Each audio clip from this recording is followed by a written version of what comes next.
Welcome to Parenting Adventures. We help parents empower their kids to build a growth mindset so they can tackle any size challenge that school and life can throw at them.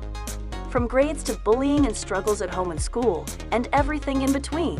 Whether you're in the elementary alphabet stage or navigating high school credits, we're diving into how you can relate and influence positive action. Stick around for real solutions, expert tips, and stories that resonate and inspire. Ready for personalized mindful tutoring?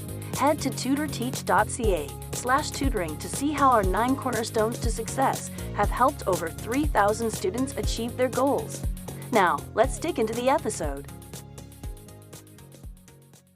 Is your child's bedtime a constant struggle, leaving you wondering if they're getting the rest they need to thrive? I'm your host, Lara, and today we're excited to have Sammy Merritt with us. Sammy is a registered psychologist, certified in pediatric sleep, and the founder of the Merritts of Sleep. She's here with us today to share her expertise on all things sleep for school-aged children. Sammy's approach is evidence-based, attachment-focused, and mindful of mental health, making her guidance invaluable for parents navigating sleep challenges with their little ones. In today's episode, we chat with Sammy about why sleep is so crucial for school-aged kids, especially when it comes to their development, emotional regulation, and learning abilities. We also dive into common sleep challenges parents face, what makes for a healthy bedtime routine, how to foster independent sleep skills, and the tips for dealing with nightmares or night terrors. You don't want to miss this insightful conversation on how to support your child's sleep and set them up for success during the day.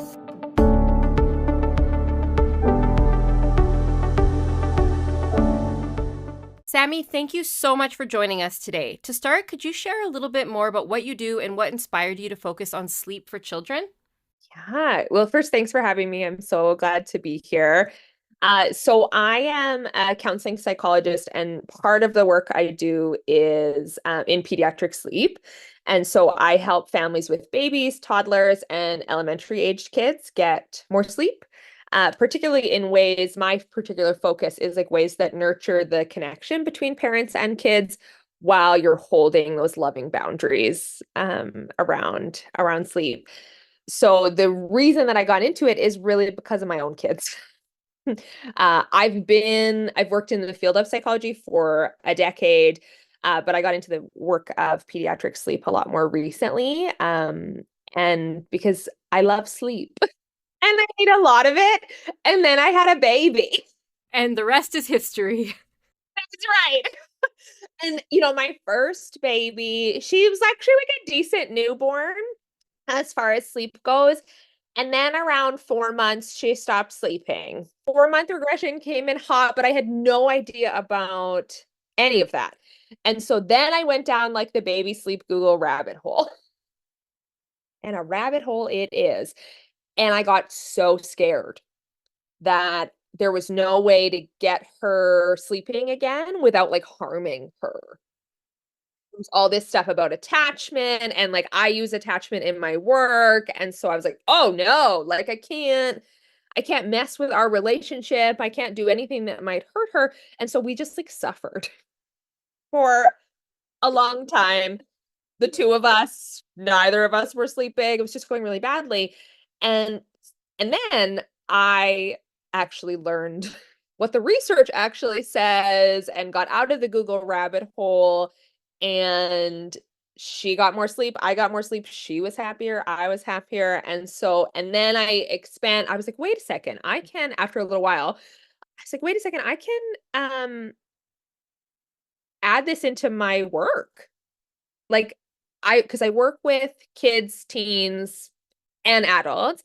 I was like, you know what? Sleep actually does come up with kids. And so then I expanded my practice to say, let's actually work not just with babies and toddlers and sort of that baby sleep world, but also the kids sleep world. And so that's how I got here. And I'm so passionate about helping families get as much sleep as possible in ways that honor their connections. Google rabbit hole is real, and It's terrible. Everyone's opinions contradict the next, and so you start questioning yourself as a parent, and am I doing it right? Am I doing it wrong? Could I do this differently, better? And it's just, and every child's so different. So you're looking up maybe one thing for your first child and a different thing for your second child. And so, yeah. So true. Yeah.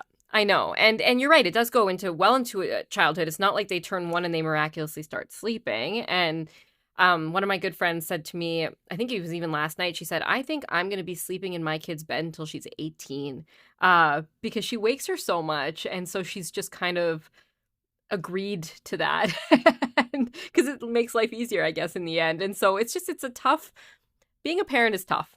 Being a parent is tough. And when you say each kid is different, and that's so true. So temperament plays a huge role in sleep. Sleep is a combination of like nature and nurture.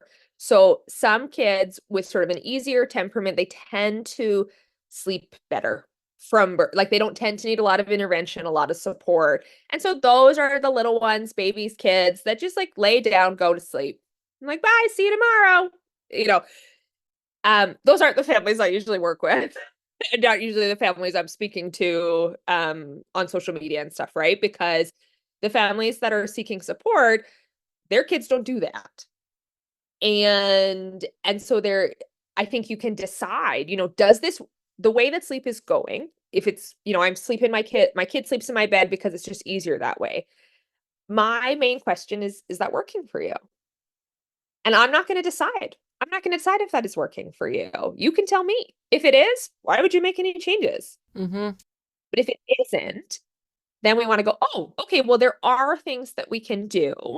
And because we know temperament comes into play, that's one of the factors that we want to consider when we're making changes, because we want to make sure it fits with what the child needs and how they function in the world. Because different kids, as you said, right, different kids are going to need different things. It's very custom. Totally. Why is sleep so crucial for school-aged kids, especially when it comes to their development, emotional regulation, and learning abilities? So sleep is so important. When it comes to kids, sleep helps particularly with a number of aspects of cognitive and physical development, including forming long-term memories, so helping them remember the things they're learning, right? Concentration, being able to think clearly. If you ever, as an adult, if you're sleep deprived, experience kind of brain fog, right? You're like, oh, I just can't like find my words, or I just can't kind of figure that out. Sleep loss. Sleep helps us concentrate. And then as far as like physical development, it can also help with muscle growth and tissue repair. That stuff happens while we're sleeping, and building immunity from illnesses. So sleep is it's such a critical part of our wellness. And your question about emotional regulation, sleep's also critical there. So we as adults, we notice if we haven't had as much sleep, we are not as able to regulate our emotions. We're like more irritable, we get snappy, we're less patient. The same thing happens to kids. And so being well rested gives them the capacity to be better able to manage their emotions. And as adults, we can almost recognize that in ourselves, and a child I would assume is not able to recognize that in themselves if they're really off kilter. Yeah, that's right. They might not be able to make the connection. And I think sometimes as parents, we forget to make that connection for our kids. Like we sometimes expect, not consciously, but we sometimes expect better everything kind of out of our kids than maybe we expect out of ourselves. Like we expect them to sleep really well. We expect them to behave really well. We expect them to listen to us all of the time. And then we get frustrated when they don't. And so I think sometimes it can really help to go, oh, wait, what would I be like if I was in their position? If I'd been up 4 times last night, which we probably were because we were with them, right? Knowing that they're struggling. Oh, right. Of course, this would be harder for them. So being able to put ourselves in their shoes and go, right, this is harder. And then name it for them. Hey, you know what? Since you didn't have a great sleep last night, it's a little bit harder to deal with those feelings, or it's a little bit harder to listen. I totally get it. Because then you're helping to build that awareness that, as you said, they don't have naturally because they're so young. Approach it with empathy. Exactly. Yep, that's fair. So what are the most common sleep challenges you see in school-aged children? How can parents recognize when sleep might be an issue? Okay, so the first thing that I want to address here is not something that I address in my work, but something that I like to just share information about, which is there are like medical concerns that impact sleep. So just to be clear, like I'm not providing medical advice here because I'm not a physician or any kind of medical professional, but it is important, I think, for parents to be aware of the red flags, where if they have these, then they can seek support. So if, and we'll talk a little bit later, I think, about all the sort of pieces you can put in place to help support sleep. But let's say you have all the pieces in place, right? And your kid is still struggling to sleep. We want to go, why? Right? Is there something going on that we need to be aware of? Some of the red flags, if they're breathing through their mouth, if they grind their teeth when they're sleeping, if they have like bags under their eyes. So they might even, because sleep quantity doesn't equal quality. So a kid might actually be sleeping, let's like 11 hours overnight, but they have bags under their eyes. They're not rested. They're not getting restorative sleep. And if you ever hear your child catch their breath audibly while they're sleeping, these are all red flags that can be indicative of medical concerns, particularly related to their airway, which can cause, it's called sleep disordered breathing. So if you have breathing airway challenges, your body is going to focus on keeping you alive rather than getting you sleep. And so for any of these issues, if there's any of these red flags, I encourage parents to consult medical professionals, such as their doctor, particularly to ask for a referral to an ENT, if they're here with us in Canada where you need a referral, an airway-focused dentist, a myofunctional therapist, any of these kind of professionals to see if the child would benefit from evaluations and treatment.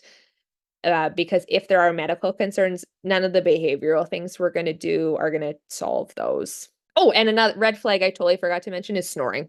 This is a big one. Those are more common than I wish they were, those concerns, but they're things I always screen for when I'm working with families. The most common concern that I see in families that I work with is that the child is being assisted to sleep. So the parent is laying with them, rocking them, which if you have like a first grader, they're heavy. That's your daily workout. Right, that's like who needs the gym? We're just gonna rock them to sleep. Maybe sitting with them, holding their hand. Any of these kinds of practices where the child is not falling asleep on their own. And the reason that this can lead to sleep challenges is because as the 4-month regression is the beginning of this, where sleep cycles in kids, so in babies as young as 3 to 5 months, around that 4-month age, all the way through adults, we have sleep cycles where our sleep goes through 4 stages of non-REM sleep and 1 stage of REM sleep, approximately every like 90 to 120 minutes overnight. Go through all of those stages. They spend different amounts of time in each of the different stages depending on the night. But you go through a cycle. A cycle is going through the stages. Then we actually wake up.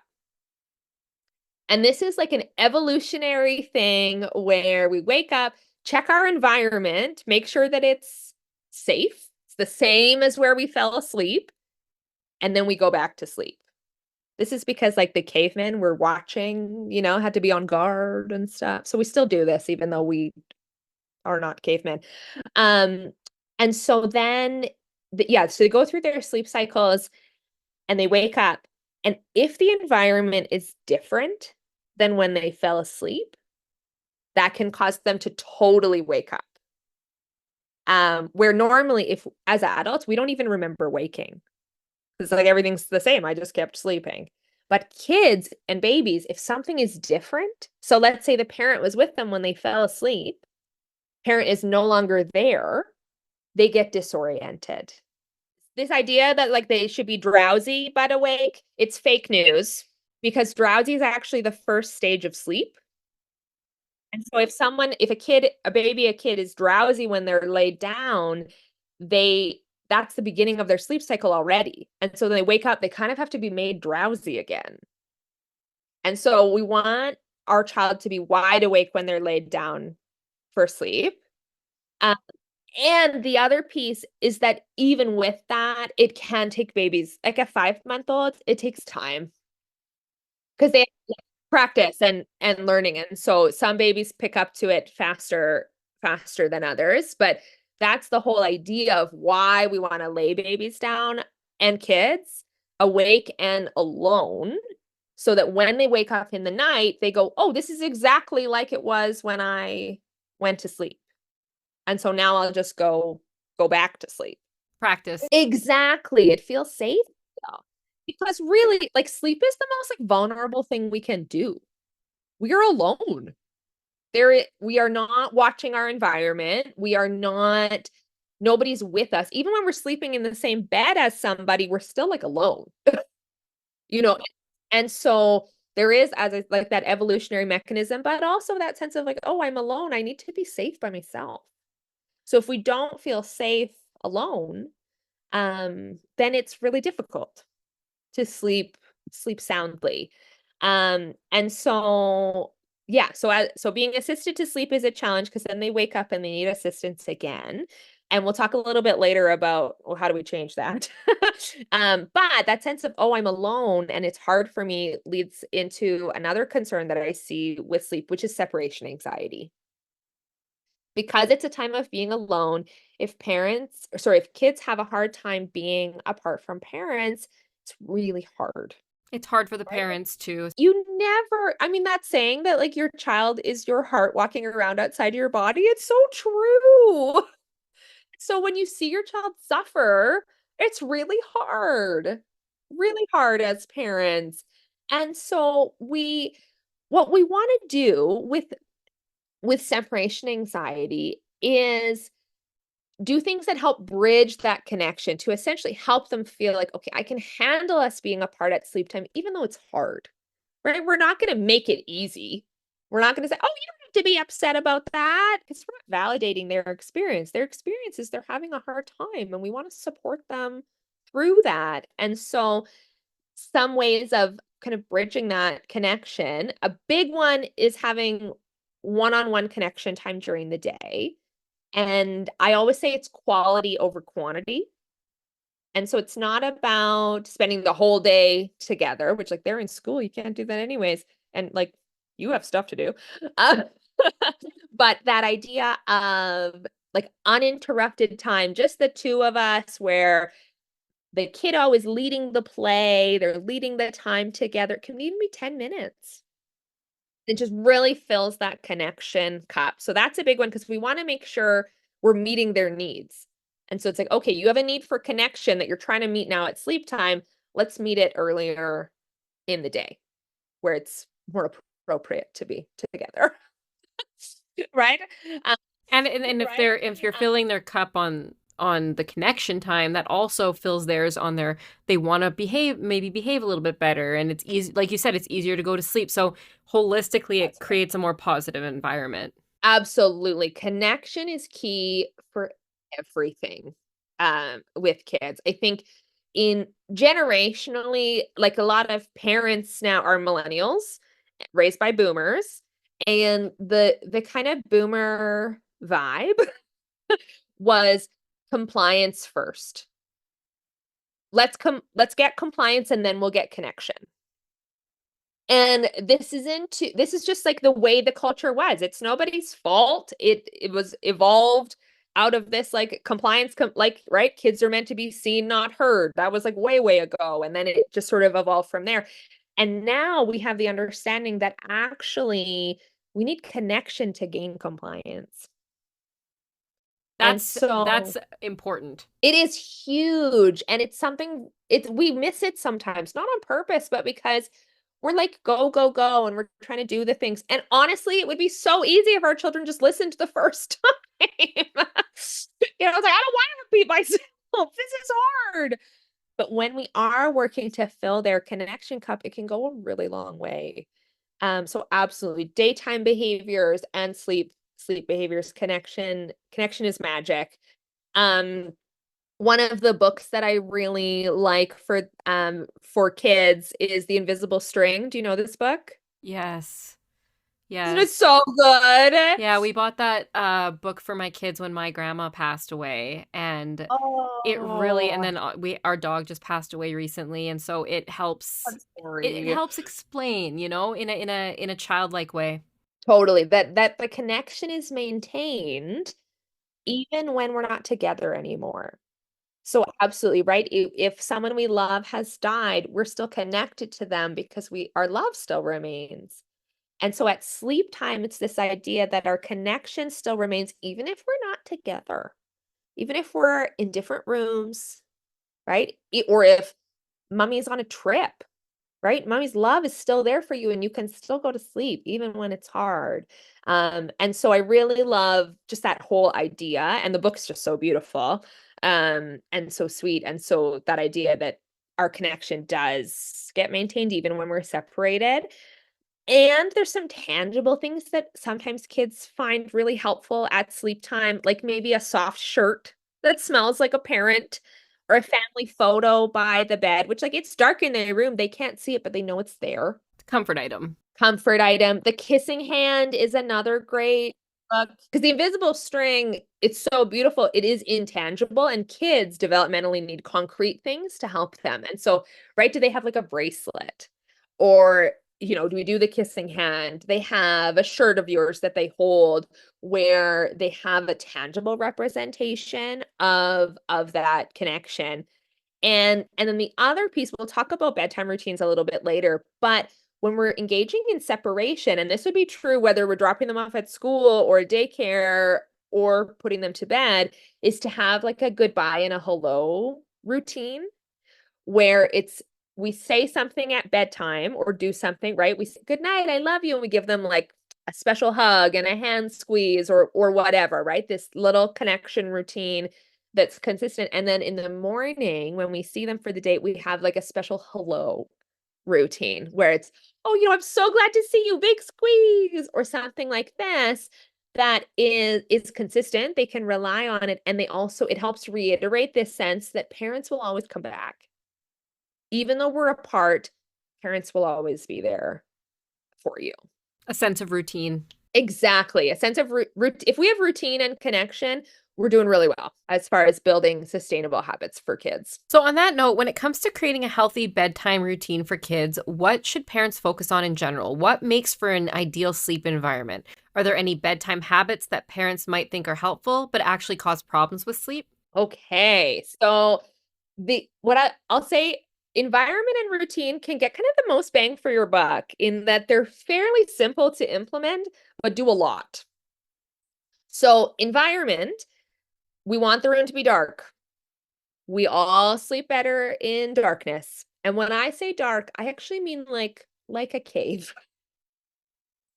Not always feasible, but if we can do it, like we want rooms as dark as we can get them because it helps cue our bodies, including our circadian rhythm, our sleep wake cycle, that it's time for sleep. And that's why if we wake up at 2 in the morning and it's still dark, our body's like, oh, it's still sleep time. Let's go back to bed.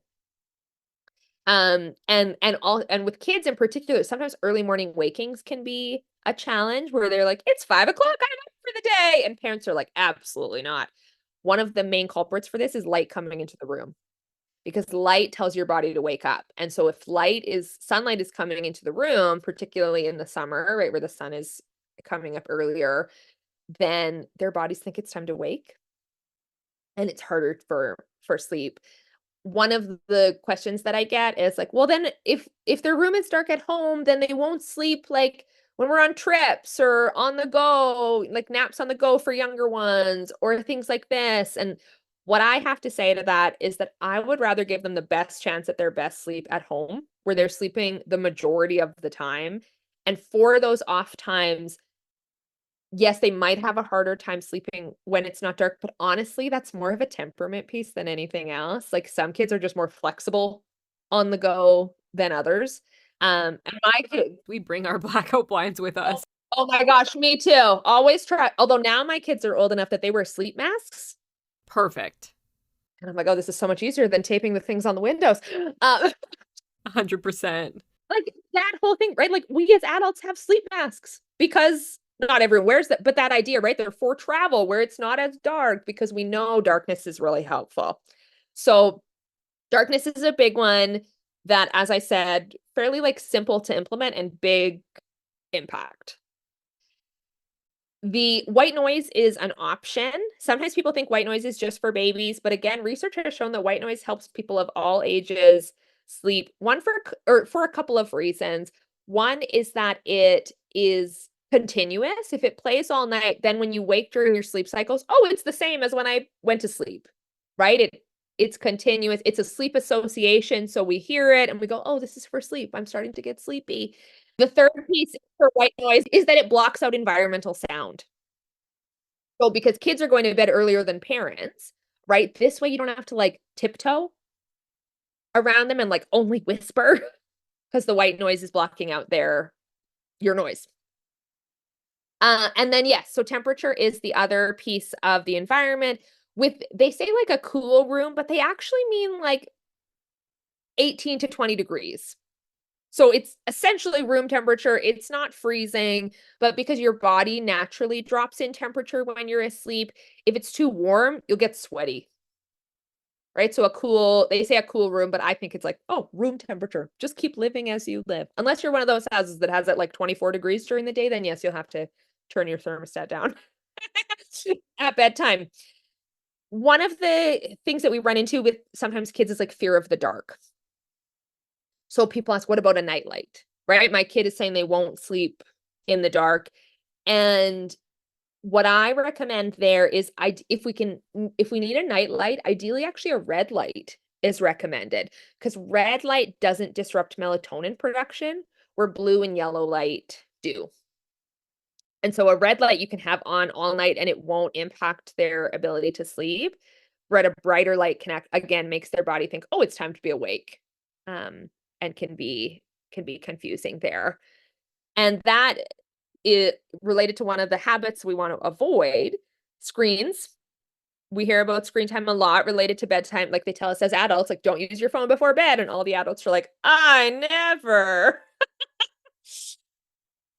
That's right, as they're typing on their phone. One of the reasons for that, one, it's stimulating to the brain and so makes it harder to wind down for sleep. The other one is the blue light that emits out of the phone. So if a screen is being used, I highly recommend taking the blue light out of the phone. So like I have an iPhone, so it's like the night shift function. And so that because ideally we have no screen time like 2 hours before bed for kids. This isn't always feasible for families, and I say, so if there's a screen, please no blue light because they're gonna have a harder time winding down. Another one is caffeine, which most kids aren't consuming caffeine, but some of them are, and if there is any caffeine, it has a really long half-life, like, it has a long time to get out of your system, and so anything that's not in the morning is gonna impact their sleep. Or I should say anything in the morning for adults is gonna impact their sleep, and for kids, caffeine it really impacts their sleep, so we wanna avoid it. Um, and then the bedtime routine piece, the kind of steps, there's no, like, magic bedtime routine. There's no, "You have to do it this way, you have to have this and this and this." What's more important is that it's a consistent routine, where there's an opportunity for a child to wind down. Right? So we're not doing like wild play anymore. We're not wrestling and like, it's the bedtime routine. Right? Because then they're gonna get all riled up. We just want it to be a period of time. It doesn't have to be long, but a period of time where they have an opportunity to wind down. So some pretty common components are a hygiene piece. So a bath or a shower, or at least wash their face, brush their teeth, right? That kind of hygiene, and use the toilet for the probably the last time. Never quite know, but give them opportunity to use the toilet and then have some like connection time. So reading stories, talk about their day. Some families like to do like positive affirmations, prayers if they're religious. And I really like to have some like cuddle time. If the child is a cuddler, right? Some time to just be together. Maybe they still want to be sung to. right? My oldest is 7, and most nights she still wants a song before bed. And then tuck them in, say that, have your final sort of goodbye routine, right? Your final tuck in, and then lay them down and go. And one of the pieces that can be helpful as from a sleep hygiene perspective is a consistent bedtime and wake time. And that helps set their body clock. This is so, let's say their bedtime is 8 p.m. and they wake up at 7. If we all of a sudden put them to bed at 6, they're going to be like, I'm not tired. But also if we try to put them to bed at 9, they're going to be like, oh, this is really hard. I'm having a hard time settling. And so we really want to help set their body clock with some of that, the consistent bedtime and wake time. And what's the expectation of how many hours a child should have, depending on age, of sleep? So there's a large range even within ages. So general rules of thumb, a preschooler, sort of 3 to 5-year-olds, they need 10 to 13 hours of sleep in a 24-hour period. So that includes naps. So because usually the last nap is dropped between 3 and 5 years old. So there are still some 5-year-olds that are taking a nap. So they would likely be on that higher end, right? Of sleep, closer to like the 13 hours. But yeah, 10 to 13 hours for preschoolers. For school age, kind of 6 to 13, elementary school age, 6 to 13, 9 to 12 hours. So you can see it's a big range, right? And then teens need about 8 to 10 hours of sleep. So they're getting closer to what we need as adults. For young kids, as far as bedtime goes, kind of 7 to 8 p.m. is typical for their circadian rhythm. And then in later elementary, sometimes that bedtime shifts, 8 to 8:30. And then teens are going to bed later, kind of 9 to 10. And that's because their circadian rhythm has actually shifted, where they actually need a later bedtime, but also they need less sleep. So it makes sense, right? If you keep putting them to bed early, even if they could fall asleep, well, now they're going to be up at 4 for the day because they've gotten all the sleep that they need. And what I like to look at when I'm trying to figure out how much sleep does this child need is what time do they have to get up in the morning? So I like to look at, okay, what's our morning wake up time? And then work backwards from that to figure out when bedtime should be. And that, as I said, there's such a large range of how, right? An elementary school age child, anywhere from 9 to 12 hours of sleep in a 24-hour period. That means most kids are sitting at 10 to 11. Right? And that's because we all have different sleep needs. So lots of people have average sleep needs, kids and adults. And then some people have high sleep needs, so they need more sleep than others. They're going to be closer to the 12. Then some people have low sleep needs. And so those kids, they may only get 9 hours of sleep a night, but they're functioning well. They're getting all that they need. And so it is a little bit of trial and error to figure out what does this child need in terms of sleep to function their best. And I think it's also important for parents to know that because sometimes we hear these things like, oh, your child should be getting this much sleep. And it's one number, right? Your baby should be getting 12 hours overnight. And you're like, my baby doesn't sleep 12 hours overnight. Good grief. Or you need to make sure that your elementary age child is getting 11 hours of sleep. And they're like, they'll only sleep 10. It's because there's such a range and there's different people are often speaking to averages or sometimes the high end of the sleep needs when they're talking about those things. And so it's more important how your child is doing, how they're functioning, if they are sleeping when it's offered to figure out whether they're actually getting the sleep that they need, not the amount of sleep that like the internet says they need. I think that's good advice, especially since as parents we're somehow the biggest rule followers of what we read, right? So if Google says it, Let's try to do our best, right? And we're like, oh, there's a thing I should do. Okay, well then it helps me know I'm doing it. I'm doing it like quote unquote right. But my rule of thumb is if it works for your family, then it's right. Mm-hmm. Good advice. So can you explain the difference between nightmares and night terrors? What can parents do to support their children who might struggle with either or fear going to sleep because of them? Okay, so night terrors and nightmares, people get these confused. So I'm really glad you asked about what the difference is. So a night terror is a period of very, very intense crying and screaming, sometimes including like physical aggression, like they kick or they flail, heavy breathing, high heart rate. And here's the key: the child is asleep. They have no recollection of this happening. If you say, last night you were really freaking out, they're like, what? It's because they were asleep. It's a central nervous system disorder and happens when they're asleep. They're often genetic. So if a parent has had night terrors as a child, it increases the chance that their child will also have night terrors. And they tend to not show up until kids are 4 or older. So if I have a parent of an 18-month-old come to me and say, "My child has night terrors," I go, "Probably not." I mean, you can ask your doctor, but odds are. Um, and they're thought to be caused by overarousal of the child's central nervous system.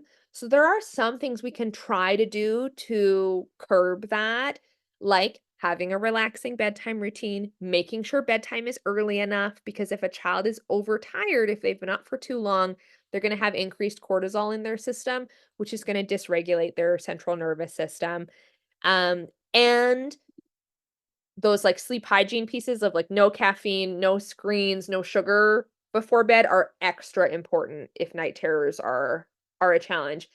If a child is having a night terror, our job as parents is just to sit with them, keep them safe, but don't try to wake them up because they're asleep, but just make sure safety is happening, and then talk to their doctor s to see if any further treatment, is needed for the night terror.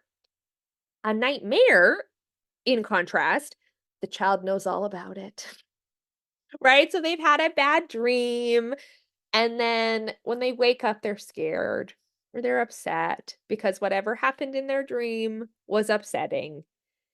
Typically, these start showing up with the development of their imagination, which average development of that is about 3. And because now their imagination can make stuff up while they're sleeping. If a child is having a nightmare, we want to support them and be there for them, right? They're scared and they need us. And when I talk about supporting a child, I want to distinguish between their feeling and what they're scared of, because their feeling is real. The nightmare isn't real, but if we focus a lot on that, of like, there's no monster here, everything's fine, we're missing the part that they're really distressed. So we want to validate that their fear is real. And if needed, we can explain that whatever they feared is not. Right? So you are really scared. It's okay to be scared. Just so you know, there's no monster here. Right? And so but validating that their fear is real and that it's okay to be scared and that you're right here with them, that's where we really want to start. It's also, I think we can offer one of those, our goodbye routine, those little pieces of connection to help them go back to sleep. We can do that again, right? Give them a cuddle, maybe another kiss on the hand, something like this to again reiterate, okay, it's time to go back to sleep. And if they need like more assistance than they're used to when it comes to sleep, like if they're like, could you stay with me because I'm really scared? I'm going to say yes. Right? I'm gonna be there, and then if it becomes this habit where, like, I'm like, "You're not really scared, you just like me sitting with you." Okay, now we'll change this habit because this doesn't feel sustainable for me. But it's okay to give a kid extra support if they need it because they're dealing with nightmares and they don't totally know how to deal with those yet. Um, for some kids, it can help to process them during the day. So, okay, let's talk, do you wanna talk about that scary dream? And then to, like, shift it. So, maybe there's a monster, and then they draw the monster, and then they do something silly with it. Like, they give the monster a clown nose and clown shoes, or something that gives them some power over that fear, particularly for one that's, like, recurring. They have the same kind of if they can do something to make it silly or not scary anymore, or to give them some power back over it, sometimes that can be really helpful. But yeah, so I think that in terms of, and if they're scared of having it happen again, to really empower them, right? If something scary happens, you can handle it. It's totally okay to be scared, and I'll be here if you need me. And I also know you're really brave, right? We're helping them support them through it, that they can handle it. The whole idea of proper sleep in a child centers around confidence, teamwork, connection, collaboration in some ways. And so that's kind of what I'm drawing on. Everything you're saying comes back to all those pieces. Totally. You're nailing it. Let's talk about independent sleep. Can you talk to me a little bit more about independent sleep? Totally. So you just named those pieces, like collaboration, connection. That's how we get to independent sleep. That when people talk about, like, there's so much talk about sleep training for babies, right? Sleep training is, and then they go, oh, you can't sleep train a kid. And I go, actually, you can, because sleep training is just changing sleep habits to build more independence. That's all it is. And by the parent changing their response to the child to say, okay, now we're working on you going to sleep on your own, instead of their response of, okay, I'll come lay with you until you're asleep, that the parent has changed their response. We have a new boundary around sleep, that you're going to fall asleep on your own. And then the child's going to do what the child's going to do. So it doesn't necessarily mean that they're going to like it, right? Because they didn't ask for it. But we want to involve them in the process as much as possible, right? So to let them know, okay, this is a new thing we're going to be doing. Prepare them. Do you have any ideas on how you want to do that? Right? Maybe they like, okay, I want like an extra kissing hand, or I want you to come check on me once I'm asleep, or I want you to, instead of lay, like, right, maybe you've been laying with them, but it's like, okay, what if I sit with you for a while? And then I'm going to sit outside the door. And one note on keeping the door open is, we don't want that to happen overnight, because that's actually a fire safety issue. And so it can be, I'll keep the door open until you're asleep, and then I'm going to close it. But that whole idea of like, or I'll come check on you once you're asleep, right? So that the child is involved in the planning and knows exactly what's going to happen, right? So they're not surprised by anything. Can you imagine if you're trying to go to sleep and then someone springs a big change on you? Like, absolutely no, thank you. For any parents who are listening, who are wanting to learn more about what you do or get in touch, where can they find you? So they can find me. My website is themerrittsofsleep.com. My last name is Merritt with 2 R's and 2 T's. So it's the same in the website, the Merritts of Sleep. And then I'm on social media on Instagram and Facebook, and it's the same account. So the Merritts of Sleep. And you do virtual consultations then? I do. So I support families across Alberta. Because as a registered psychologist, that's the limitation of my jurisdiction, is in Alberta. So I'm happy to work with families, and they can get in touch with me via my website. And then for anyone outside of Alberta, I try to share as much free information as possible on my social media accounts. And I have dreams of doing a blog. We'll see if that happens. They can stay tuned. You can make it happen. So awesome. Well, thank you so much for joining us in this conversation. I think it's really going to hit home with so many parents. So thank you very, very much for all of the information. It's absolutely invaluable. Oh, it's totally my pleasure. Thank you for having me. And that's a wrap for this episode. Thanks so much for joining us on Parenting Adventures. Remember, you're not alone in this journey, and we're always here to help. Parenting is like trying to fold a fitted sheet. It seems impossible at first, but with enough determination, you can make it work, kind of. If you're ready for the next step, visit tutorteach.ca/tutoring for personalized mindful tutoring and discover how we've helped over 3,000 students reach their goals. Until next time, keep calm and fold on.